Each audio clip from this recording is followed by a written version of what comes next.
மங்கை இனமும் மன்னன் இனமும் குலம் குணமும் என்ன தேகம் துடித்தால் கண்ணீரு கூந்தல் கலைந்த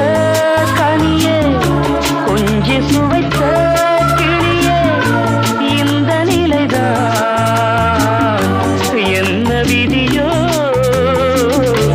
இளமையெனும் பூங்காற்று பாடியது பாட்டு ஒரு பொழுது